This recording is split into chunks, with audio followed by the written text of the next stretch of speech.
Salut à tous et bienvenue sur ce Daily Crypto un petit peu particulier car aujourd'hui je vais vous faire un gros débrief sur l'affaire de FTX. Mais je vous rassure, étant donné que j'ai finalement réglé toutes mes affaires perso, à partir de demain les Daily Crypto reviendront dans leur format habituel. Bref, j'arrête de raconter ma vie et voici le gros débrief sur l'affaire de FTX. Tout d'abord, je vais vous faire un bref rappel de comment tout a commencé, puis ensuite on verra tous les événements qui ont découlé jusqu'à aujourd'hui de cette affaire. Bon, déjà, je suppose que vous savez déjà tous que Binance et FTX sont les deux places d'échange leaders du secteur des cryptos, et que Binance a été créé en 2017, et FTX a quant à elle été créé en 2019 par Sam Bankman-Fried et ses équipes, grâce au succès de son fonds d'investissement nommé Alameda Research qui fut créé en 2017. Et pourquoi je reviens autant en arrière pour vous parler des récents événements ? Eh bien c'est parce qu'il semblerait que l'historique entre les deux plateformes remonte à cette époque où il y avait déjà eu un potentiel conflit entre Binance et FTX, car en septembre 2019 on avait CZ qui avait déclaré sur Twitter qu'une petite plateforme d'échange sans donner de nom avait tenté d'attaquer Binance sous forme de manipulation des marchés, une attaque qui s'est finalement bien terminée pour Binance car seul l'attaquant avait perdu des fonds dans cette affaire. Et bien que l'on ne sache pas avec certitude si l'attaque venait effectivement de FTX, plus tard cette même année, on a Changpeng Zhao qui avait annoncé que Binance avait investi dans FTX afin d'acquérir des parts de marché certainement dans le but de garder sous contrôle ce concurrent qui se montrait déjà très agressif. Mais finalement, en 2021, alors que le petit exchange qui était FTX était devenu un mastodonte du secteur, FTX et Binance se sont mis d'accord pour que FTX rachète les parts que possédait Binance pour 2,1 milliards de dollars, qui ont été payés en BUSD et en FTT, le jeton de la plateforme FTX, et tout cela dans le but bien sûr d'éjecter Binance de la table des discussions et de récupérer du pouvoir de décision. Et là on commence à se rapprocher des événements un peu plus récents, car on a eu Coindesk qui, le mercredi 2 novembre, a publié des informations confidentielles sur le bilan d'Alameda Research, qui montrait qu'une majorité des actifs du fonds d'investissement étaient en FTT et qu'ils utilisaient ces FTT comme garantie pour réaliser des emprunts, ce qui est bien sûr un énorme problème car si je reprends une analogie que j'avais vu passer sur Twitter, c'est comme si demain on avait McDonald's qui créait son propre token, dont une partie serait vendue et le reste composerait la majorité du bilan de McDonald's, et qu'ils utilisaient également ces tokens comme garantie pour emprunter de l'argent, exposant ainsi la société à une faillite potentielle si le token qu'ils ont créé venait à perdre trop de valeur. Mais jusque-là, il n'y avait aucune certitude, il y avait simplement des rumeurs lancées par la divulgation de ces documents par Coindesk, qui pose d'ailleurs la question de savoir qui a fourni ces informations au journal, et bien sûr Binance est un des candidats potentiels pour cette fuite d'informations, car on a vu par la suite que la première place d'échange crypto a joué un rôle majeur dans cette histoire.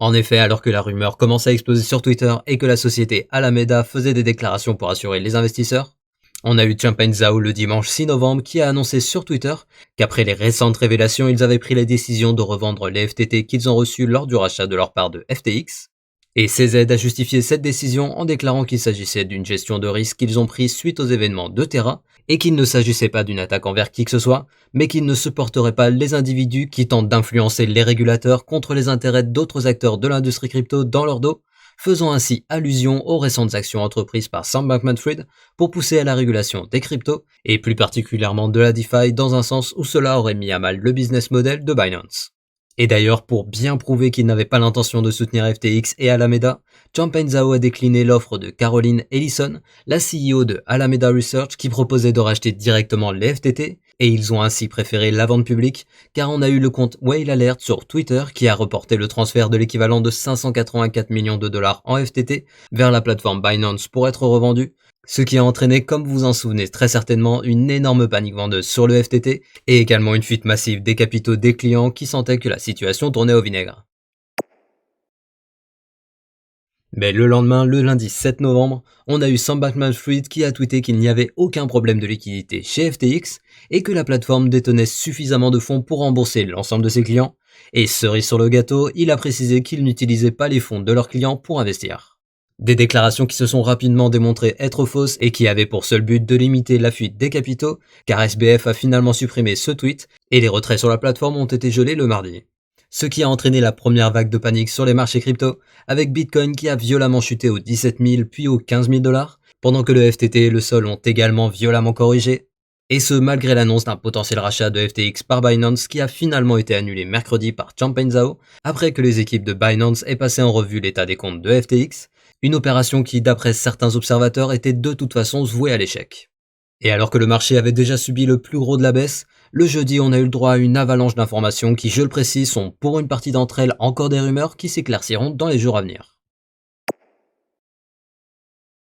Tout d'abord, on a SBF qui a tweeté un thread complètement lunaire où il s'excuse tout en disant qu'il avait merdé, qu'il aurait dû mieux faire et que FTX US, la branche américaine de FTX, n'était pas impactée. Mais le lendemain, grande surprise, FTX US a bien été mise en faillite en même temps que FTX International.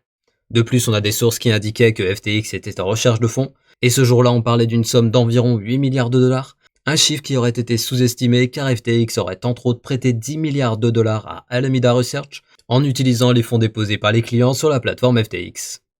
À savoir qu'on a des sources internes qui affirment que seul un petit cercle restreint était au courant de cette gestion catastrophique des fonds de FTX et des liens plus que douteux entre Alameda et FTX, ce qui a bien sûr entraîné une colère des employés qui pour une majorité d'entre eux possédaient des fonds sur la plateforme et recevaient des primes sous forme de FTT et de parts de la société. Mais bien sûr, vous vous en doutez, la situation a entraîné des démissions en cascade, avec par exemple l'ensemble de l'équipe de FTX Future Fund et le directeur des ventes institutionnelles qui ont quitté le navire en plein naufrage.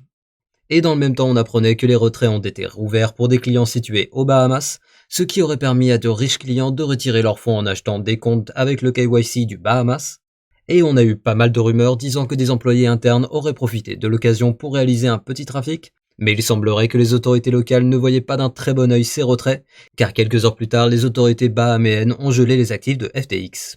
Ensuite, toujours dans la même journée du jeudi 10 novembre, on a appris que FTX et Justin Sun, le fondateur de Tron, ont trouvé un accord dont le but était de libérer certains tokens, mais comme le Tron a été multiplié par 5 sur FTX, en passant sur Kraken, les utilisateurs perdaient environ 80% de la valeur de leurs jetons lors du retrait. Bref, vous l'avez compris, depuis le début de cette journée, la descente aux enfers continue, mais ça ne s'arrête pas là car on a eu des affirmations de la part de Wendy Wang, une des responsables de la plateforme Huobi, qui nous dit que Sam Bankman-Fried est le responsable de la chute de Terra et de Three Arrows Capital et aurait déplacé des fonds des utilisateurs de FTX pour soutenir Alameda. De plus, Changpeng Zhao serait au courant de cette affaire et aurait tenté de contacter SBF qui aurait tout simplement ignoré ses appels et aurait lancé une offensive sur Twitter. D'ailleurs, en parlant de Changpeng Zhao, c'est ce jour qu'il a évoqué la mise en place du Proof of Reserve, qui va permettre plus de transparence et de démontrer qu'ils détiennent bien les fonds de leurs clients, ainsi que les fonds nécessaires au bon fonctionnement de leur plateforme. Et il précise également que le système de réserve fractionnaire utilisé par les banques traditionnelles ne devrait pas être utilisé par les places d'échange crypto. Ensuite, toujours dans le thème de la transparence, il semblerait qu'il y avait des liens entre FTX et Gary Gensler. En effet, d'après les rumeurs, Gary Gensler aurait aidé Sam Bankman-Fried et FTX à trouver des failles légales afin de créer un monopole réglementé, des rumeurs qui nous rappellent les déclarations de Changpeng Zhao qui avait annoncé le dimanche 6 novembre qu'il ne souhaitait pas soutenir un concurrent qui faisait du lobbying contre le reste du marché crypto. Mais ce n'est pas tout car on a également Caroline Ellison, la PDG de Alameda Research, qui aurait également un lien avec Gary Gensler, car le père de Caroline Ellison dirigeait le département de l'économie du MIT lorsque Gary Gensler était employé comme professeur. Et ça ne s'arrête toujours pas là car on a également Mark Widgen, le directeur du département politique de FTX US, qui semble également avoir des liens avec Gary Gensler car il travaillait à la CFTC lorsque Gary Gensler en était le responsable, ce qui fait penser que Widgen aurait ouvert plusieurs portes de Washington pour Sam Bankman-Fried. Mais ce n'est toujours pas la fin car il semblerait que la nomination de Gary Gensler au poste de directeur de la SEC éveille des soupçons, car il a été nommé par un politicien ayant reçu 5 millions de dollars de la part de Sam Bankman-Fried, puis sa nomination a été validée par le Congrès et l'année dernière, les candidats au Congrès ont reçu plus de 26 millions de dollars de dons par SBF. Bref, pour le moment il ne s'agit que d'accusations et de rumeurs, mais elles semblent suffisamment sérieuses pour que le Congrès débute une enquête pour savoir si Gary Gensler aurait aidé oui ou non FTX à obtenir un monopole réglementaire. Et finalement, pour finir cette journée en beauté, on a eu une rumeur disant que le Salvador détenait des bitcoins chez FTX, mais finalement cette rumeur a été démentie. Ensuite, on a les autorités américaines qui ont imposé à Tether de geler 46 millions d'USDT d'actifs de FTX. Et finalement, histoire de vraiment faire flipper tout le monde, on a eu l'USDT qui, à cause de la panique, a des pegs pour aller chercher les 97 centimes, mais heureusement, le premier stablecoin du marché crypto a rapidement retrouvé sa parité avec le dollar. Bref, très clairement, ce jeudi 10 novembre fait partie des journées les plus désastreuses pour l'écosystème crypto, et le vendredi 11 novembre a également été une journée assez mémorable. En effet, on a commencé le vendredi avec Sam Bankman-Fried qui a tout simplement démissionné de son poste de CEO de FTX et qui a placé en faillite FTX et FTX US sous le chapitre 11, ce qui va permettre à l'entreprise de se restructurer financièrement tout en maintenant les activités des plateformes qui sont de toute façon inutilisables désormais car les retraits sont désormais gelés sur FTX et FTX US. Et dans le même temps, on a un ancien cadre de FTX qui a déclaré, tout en précisant qu'il n'avait pas de chiffre précis, que le passif de FTX serait de 8,8 milliards de dollars, alors qu'il n'y aurait que 900 millions de dollars d'actifs liquides et 2 milliards d'actifs moins liquides. Et toujours dans le même thème, d'après les documents provenant de la déclaration de faillite de FTX et de Alameda, les deux sociétés auraient un passif variant entre 10 et 50 milliards de dollars et possèdent plus de 100 000 créanciers dans le monde entier. Mais pendant que Sam Bankman-Fried faisait ses cartons, on a appris que suite aux récentes révélations, SBF allait faire l'objet d'une enquête pour une potentielle violation des règles des marchés financiers de la SEC, dont, je vous le rappelle, le président va lui-même faire l'objet d'une enquête du Congrès américain. Ensuite, alors que les autorités des Bahamas avaient gelé les actifs de FTX, on a appris que des retraits étaient toujours réalisés par l'intermédiaire de personnes qui prendraient des commissions pour réaliser ces retraits.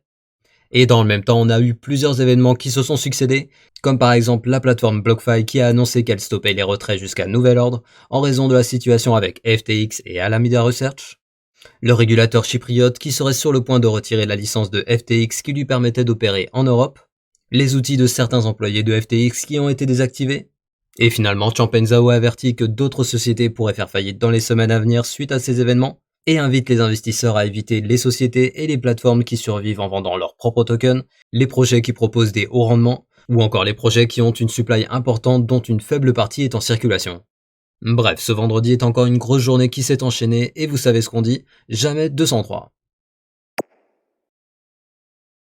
Dans la nuit de vendredi à samedi, des centaines de millions de dollars ont commencé à quitter les wallets de FTX et de FTX US, ce qui avait tout d'abord été considéré comme des mouvements de fonds réalisés dans le cadre de la liquidation judiciaire, mais il s'est finalement avéré qu'il ne s'agissait pas de cela, car en observant les fonds sur la blockchain, on pouvait voir que les fonds étaient échangés sous forme de swap sur différentes blockchains, et les transactions étaient également bâclées avec des taux de slippage aberrants. Donc à partir de là, on avait deux théories qui circulaient. La première était que SBF ou des employés de la plateforme seraient derrière tout ça, et la deuxième théorie était qu'il s'agirait plutôt d'une attaque extérieure. Mais pour le moment, la théorie qui semble faire consensus est que le hack proviendrait d'un membre interne à FTX. Et alors que Reid Miller, le nouveau CEO de FTX, a confirmé qu'il y avait bien eu un hack, on a eu Nick Percoco, le directeur de la sécurité de Kraken, qui a déclaré sur Twitter qu'il connaissait l'identité de la personne derrière cet événement sans dévoiler plus d'informations.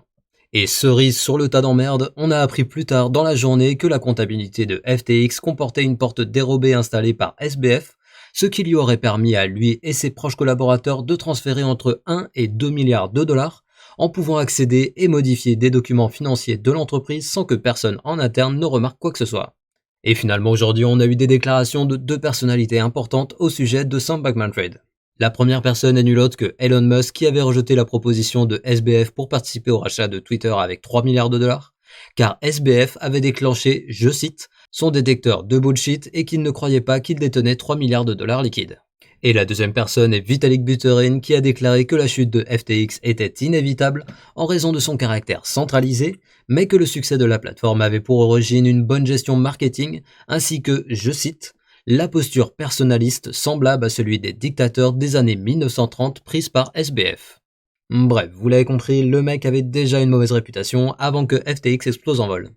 Et bien sûr, comme les derniers jours, on a également eu plusieurs autres révélations telles que, par exemple, la société FTX qui a investi au moins 74 millions de dollars dans l'immobilier aux Bahamas, ou encore la SEC qui, après avoir lancé une enquête sur SBF, lance désormais une enquête sur les retraits des fonds de FTX aux Bahamas ces derniers jours. Donc au final, ce samedi 11 novembre, la situation s'est grandement compliquée avec le hack massif et les différentes déclarations embarrassantes pour FTX, et le dimanche ne les a pas non plus épargnés. Car tout d'abord, ce dimanche 13 novembre, on a appris qu'en plus du hack massif de la veille, le site et l'application mobile de FTX seraient compromis, et il était vivement conseillé de désinstaller l'application. Mais l'autre actualité marquante de ce dimanche était le suivi en direct de la fuite de Sam Bankman-Fried et de Caroline Ellison. En effet, ce dimanche, on a eu le potentiel avion de SBF qui était suivi en direct sur Twitter, qui partait des Bahamas pour aller en Argentine, mais finalement on a appris plus tard que lui et deux autres cadres dirigeants, Gary Wang et Nishad Singh, auraient été retenus aux Bahamas car ils auraient tenté de s'enfuir à Dubaï. Et alors que Sam et ses deux acolytes sont désormais sous surveillance aux Bahamas où les autorités ont ouvert une enquête sur FTX pour de potentielles activités criminelles, On a Caroline Ellison, la CEO de Alameda, qui serait actuellement à Hong Kong, d'où elle chercherait également à rejoindre Dubaï. Bref, il semble désormais clair que les dirigeants de FTX et de Alameda n'ont pas l'intention de se soumettre à la justice américaine, car les Émirats Arabes Unis ont la particularité de ne pas avoir signé de traité d'extradition avec les États-Unis. Pendant ce temps, on a Crypto.com qui était de plus en plus perçu comme le prochain dégât collatéral suite à la chute de FTX. En gros, depuis plusieurs jours, les rumeurs se multiplient sur une potentielle insolvabilité de la plateforme d'échange, en grande partie à cause d'un mouvement le 21 octobre dernier de 320 000 ETH par erreur vers la place d'échange crypto Gate.io. Et aujourd'hui, on a également CZ qui a déclaré que si une place d'échange bougeait une grande quantité de crypto avant ou après avoir dévoilé son adresse, il s'agissait d'un signe de problème, et bien que dans ce tweet il ne mentionne pas directement Crypto.com, il semblerait que les déclarations aient participé à la panique et au retrait massif des fonds de la plateforme. De plus, il y aurait 40% des actifs de Crypto.com qui seraient illiquides. Donc si on ajoute à ça le bank run qui est actuellement en cours, si la situation venait à s'envenimer, Crypto.com pourrait bien prochainement stopper les retraits pour tenter de sauver les meubles. Mais la plateforme a déclaré un peu plus tard que son bilan était solide et que la plateforme n'était pas en difficulté. Bref, on verra bien dans les prochains jours si ces déclarations sont véridiques ou si la fuite massive de capitaux hors de la plateforme Crypto.com mettra fin à une deuxième plateforme crypto en tout juste quelques jours. Et alors que les craintes de contagion s'intensifient dans l'écosystème des cryptos, on a des sources qui affirment que plusieurs sociétés dans lesquelles Alameda Research avait investi devaient détenir une partie ou la totalité de leur trésorerie sur FTX, une clause de contrat qui aurait été justifiée par FTX en disant qu'ils seraient ainsi capables de mieux suivre la trésorerie pour faire des investissements plus importants, tout cela dans le but d'être en conformité. Donc au final, vous l'avez compris, ce dimanche, les craintes d'un effet domino similaire à celui qui a eu lieu après la chute de Terra ont explosé, et comme à chaque journée, on a eu encore des rumeurs ou des révélations qui ont ajouté de l'huile sur le feu, comme par exemple l'équipe de Miami Heat qui a mis fin à son contrat avec FTX, et ainsi le stade de l'équipe va changer de nom, et d'ailleurs les lettres FTX ont déjà été retirées. Ensuite, on a 192 millions de jetons FTT qui ont été créés, puis envoyés vers un portefeuille nouvellement créé, ce qui représente 350 millions de dollars qui ont alors inondé le marché, forçant ainsi Binance à bloquer les dépôts de FTT. Et finalement, on a eu un employé anonyme de la plateforme BlockFi qui a affirmé que la seule raison de sauvetage de leur plateforme par FTX était que FTX s'intéressait uniquement aux jetons détenus par leurs utilisateurs et que FTX a fait transférer ces jetons sur leur plateforme pour les utiliser pour leur propre stratégie, et les employés étaient invités par la direction à ne pas poser de questions sur ces transactions en dehors de BlockFi. Donc voici comment s'est terminée cette semaine malheureusement historique pour le secteur des cryptos, et ce lundi n'a pas été beaucoup plus glorieux.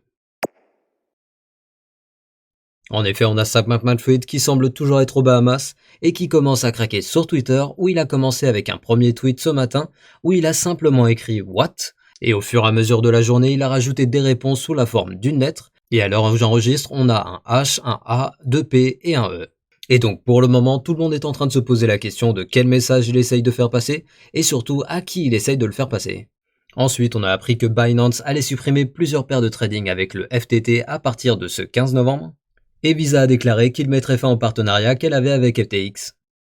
Mais dans tout ce massacre, on a peut-être quelque chose de constructif qui devrait en sortir, car on a Changpeng Zhao qui propose la création d'un fonds commun d'urgence pour qu'une crise similaire ne puisse pas se reproduire. En gros, il va créer un fonds qui aura pour but de limiter les effets en cascade en venant en aide aux projets solides, mais qui se retrouveraient malgré eux dans une crise de liquidité à cause d'un autre acteur qui les aurait entraînés dans leur chute. Et ainsi se termine ce gros débrief de l'affaire FTX. Pour conclure cette vidéo, on a vu ces derniers jours que la chute de FTX était vraisemblablement inévitable, et bien que cet événement va grandement impacter négativement l'écosystème pour les mois à venir, il faut espérer que l'industrie des cryptos en sortira renforcée et que les régulateurs ne passeront pas à une régulation beaucoup plus stricte qui aurait un impact négatif sur le développement des cryptos. Et maintenant, j'ai plus qu'à vous souhaiter une bonne journée ou une bonne soirée, et je vous dis à demain pour le retour du Daily Crypto dans son format habituel.